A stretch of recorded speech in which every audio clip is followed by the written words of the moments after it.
Movement is medicine when it's done in balance.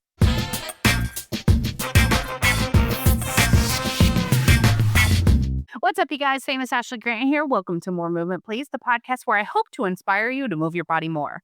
Today, I have another incredible voice note to share with you, and this one comes to us from Stephanie Baubie.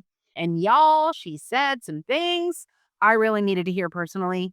Here's what she had to say. Hi, Ashley. My name is Stephanie Baubie. I'm a nurse practitioner specializing in integrative medicine. My work centers around people trying to build long-term health through simple foundational lifestyle practices, the things that truly move the needle over time. One of the most important of those foundations is movement. When we talk about longevity, people often jump to supplements or biohacking, but one of the strongest predictors of how well we age is actually muscle mass. Muscle is metabolically active tissue. It supports blood sugar regulation, hormone balance, bone density, and joint stability. Higher muscle mass is associated with lower cardiovascular risk, reduced frailty, and better long-term health outcomes. And the way we build muscle is through strength training. This doesn't mean living in the gym. Even 30 to 45 minutes of intentional strength training 3 days per week is enough to stimulate muscle growth, support bone health, and improve insulin sensitivity. It protects joints, improves posture, and reduces fall risk as we age.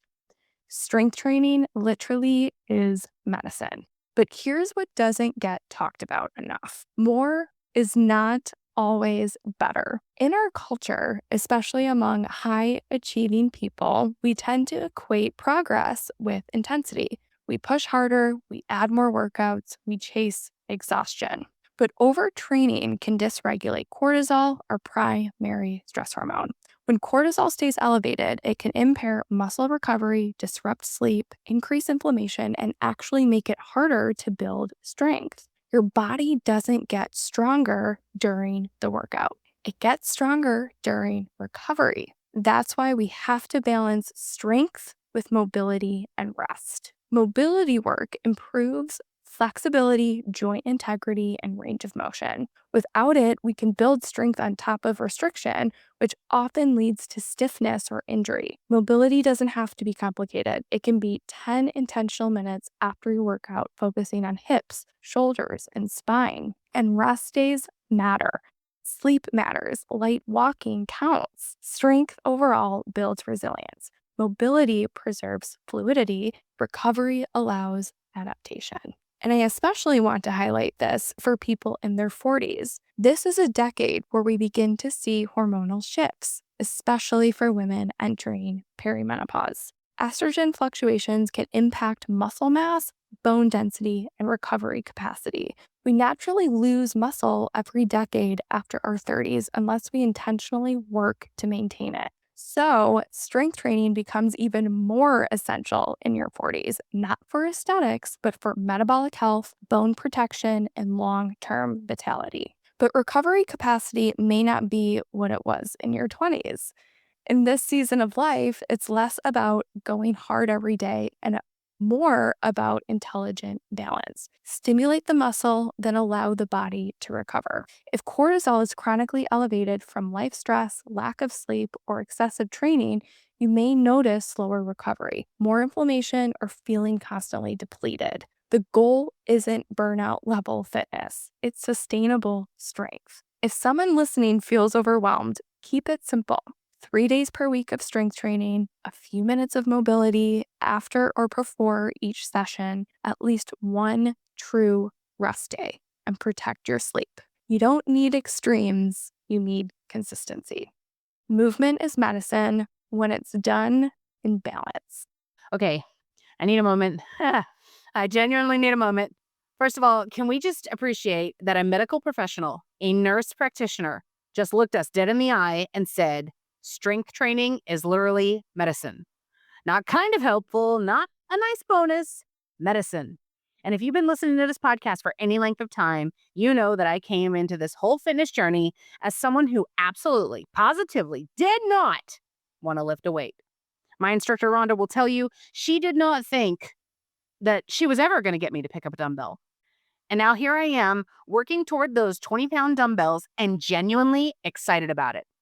So, hearing Stephanie say something that we've heard from previous voice notes before, say that with her whole chest as a medical professional, it continues to reiterate that I finally am doing something really right in my fitness journey.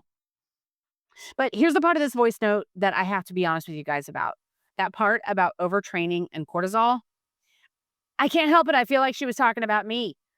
In fact, it was almost like she heard my story and was talking about me because I have openly admitted to you guys that I am working out somewhere between 10 and 16 hours a week.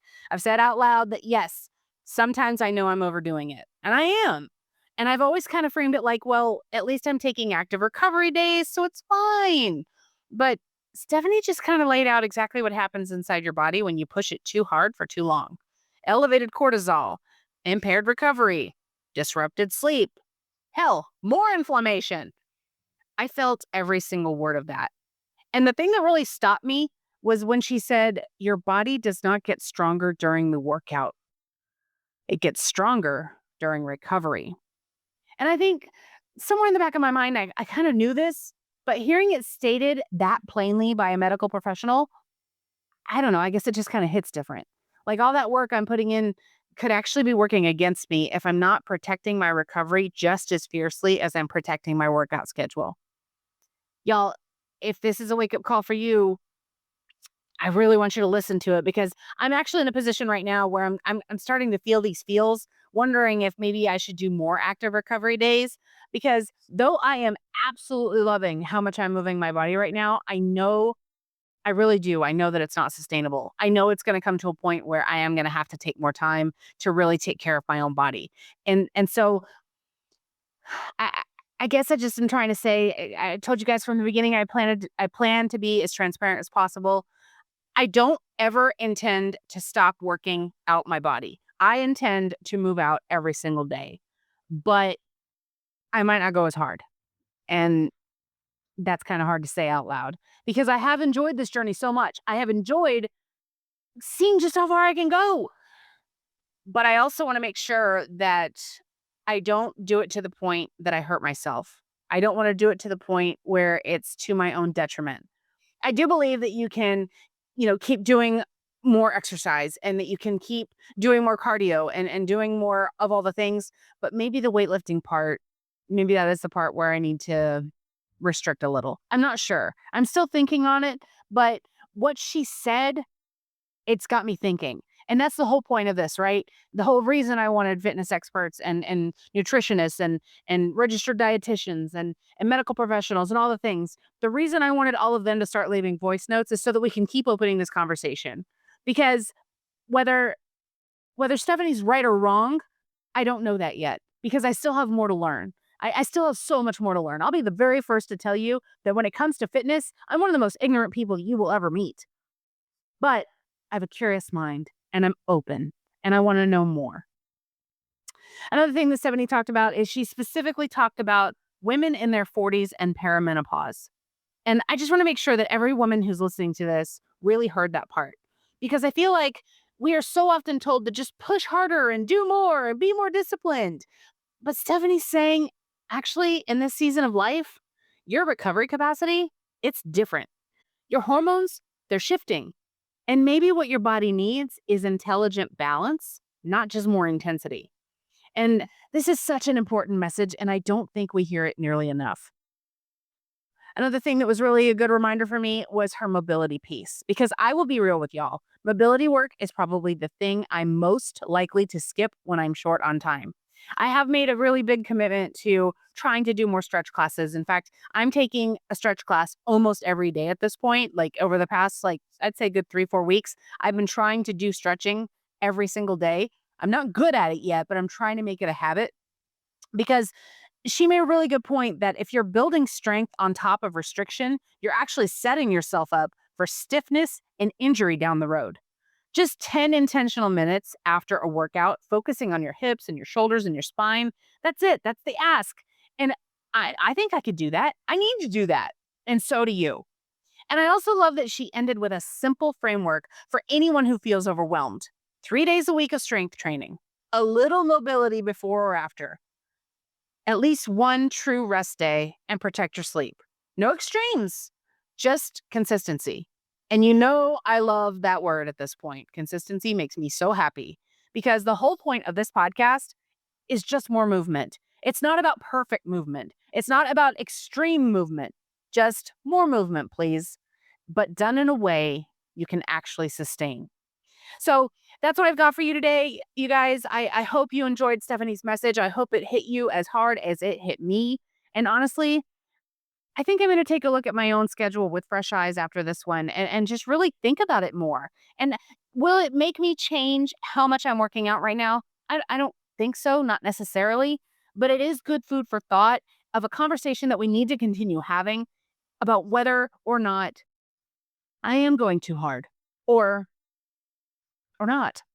I'm not sure, but it was very eye-opening to hear what Stephanie had to say. And if you too would like to leave a voice note for a future episode, I would absolutely love to hear from y'all. Whether you're a fitness pro or someone who's just like me, trying to get in shape at whatever age, head over to famousashleygrant.com/fitness. I love, love, love hearing from you guys. Thank you so much for listening. Thank you so much for everybody who has been submitting voice notes. I want more. I'm getting such a kick out of this, soaking in all of the education, soaking in all of the fitness expertise that I can possibly get. Onwards and upwards, my friends. Have you worked out today?